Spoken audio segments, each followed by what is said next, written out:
আসসালামু আলাইকুম। সানজিদা রান্নাঘর থেকে সবাইকে আবারও শুভেচ্ছা।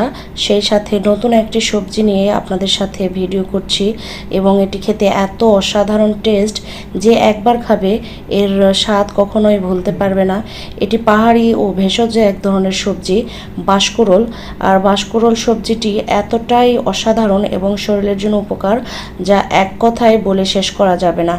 এটি ডায়াবেটিস, হাঁপানি ও মৃগী রোগীদের জন্য খুবই একটি কার্যকরী সবজি। আর পাহাড়ি অঞ্চলের মানুষেরা এটি যদিও বেশি খেয়ে থাকে, আর আজকাল তো যেখানে গ্রামের হাটগুলোতে এটি বেশি পাওয়া যায় এবং বাংলাদেশের সিলেট, রাঙামাটি অঞ্চলের মানুষেরা এটি বেশি সাধারণত খেয়ে থাকে। আর আমি যেহেতু আসামে থাকি, আসামে প্রায় যে পাহাড়ি বাজারগুলো সবসময় পাওয়া যায়, আর ওয়েডনেসডে বাজারেও এটি সবসময় সচরাচর পাওয়া যায়। আর চলুন কথা না বাড়িয়ে এটি কিভাবে কাটবো, রান্না করব, A to Z আপনাদের সাথে শেয়ার করব। এখন আমি প্রথমে সবজিটাকে বা বাঁশকুড়োলটাকে প্রথমে ছিলে নিব। আর তার জন্য উপরের যে মোটা চামড়াটা বটি দিয়ে বা চাকু দিয়ে, নাইফ দিয়ে, যেটাই বলেন না কেন, কেটে নিতে হবে। তারপরে আমি যেহেতু এটি ভাজি করব, ভাজি করার জন্য প্রথমে গোল গোল চাকা করে নেব। আর এই বাঁশকুড়োলটা অনেক নরম, তার জন্য বেশি কাটতে অসুবিধা হয় নাই। আর আপনারা চাইলে এভাবে গোল গোল করেও খেতে পারেন। তাছাড়া এটি নুডলস বানিয়ে খেতে পারবেন, আর আচার ও মাংস দিয়েও খাওয়া যায়। আমি ভাজি করব, এজন্য আমি গোল গোল চাকা করে ঝুরি করে নেব। আর এর ভিতরটা অনেকটা নারকেলের মতো ফাফা, দেখতে অনেক সুন্দর লাগে আর খেতেও নিশ্চয়ই অসাধারণ হবে ইনশাআল্লাহ। আপনারা ভিডিওতে সবাই দেখতে থাকুন আমি কিভাবে এটি রান্না করি এবং কিভাবে ধুই এবং কিভাবে সব মশলা দিই। তাহলে চলুন আর কথা না বাড়িয়ে দেখতে থাকি। আমি এখন এই বাঁশকুড়োলটা ভালো করে পানি দিয়ে ধুয়ে নেব।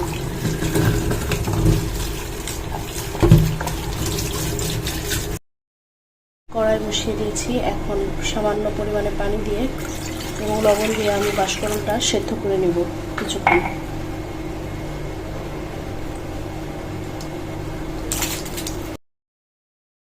হাফ চা চামচ লবণ দিয়ে সেদ্ধ করব। বাঁশকুড়োল পুরোটাই সেদ্ধ হয়ে গেছে, এখন নামিয়ে পানি ঝরিয়ে নেব। একটি কড়াই বসিয়ে দিয়েছি, এখন বাঁশকুড়োল ভাজা করার জন্য পরিমাণ মতো সরিষার তেল দেব। তেল গরম হয়ে গেছে, এখন হাফ চামচ পাঁচফোড়ন দেব, সাথে 2টা দারচিনি ছোট করে এবং 2টা সাদা এলাচ। রসুন কুচি দিয়ে দিব 1-1.5 চামচের মতো। এরপর পরিমাণ মতো পেঁয়াজ কুচি ও কাঁচামরিচ ফালি দেব।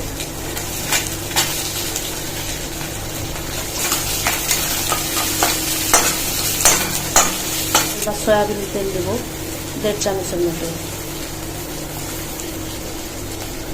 পেঁয়াজ লালচে হয়ে গেছে, এখন এর মধ্যে পরিমাণ মতো লবণ,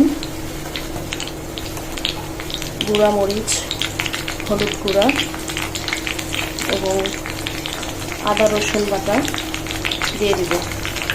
মশলা বলতে এইটুকুই, আর বেশি কিছু দিতে হবে না।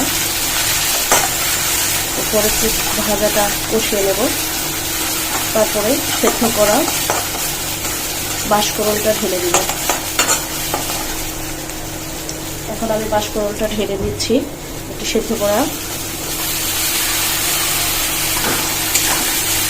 অনবরত এখন নাড়তে থাকবো, মশলাটা ভালোভাবে যেন বাঁশকুড়োলের মধ্যে মিশে যায়। এই সবজিটা খেতে অনেক মজা এবং শরীরের জন্য অনেক উপকার। ছোটো বাটি দিয়ে হাফ বাটি পানি দিচ্ছি, কারণ আমি এটা সিদ্ধ করে নিয়েছি আগে, এই জন্য বেশি পানি দেওয়া যাবে না।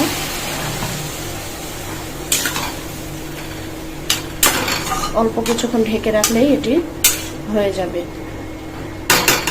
ঢাকনা দিয়ে ঢেকে রাখবো।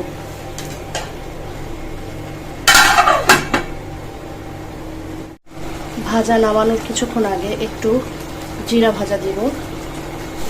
আমার ভাজি হয়ে গেছে বাঁশকুড়োলের, আমি এটাকে এখন নামিয়ে নেব। আলহামদুলিল্লাহ, ভাজি হয়ে গেছে। বাঁশকুড়োলের ভাজি কতটা সুন্দর হয়েছে মাশাআল্লাহ। আপনারা ভিডিওতে দেখে কমেন্টস করে আমাকে জানাবেন। আর এটি খেতে কিন্তু অসাধারণ, পুষ্টিতে ভরা, আগেই বলেছি। আর আপনাদের যদি কারো ভালো লেগে থাকে প্লিজ সবাই একবার হলেও যেখানে এই বাঁশকুড়োল পাবেন খাবেন, কারণ এটি শরীরের জন্য খুব উপকার। ভালো থাকবেন সবাই।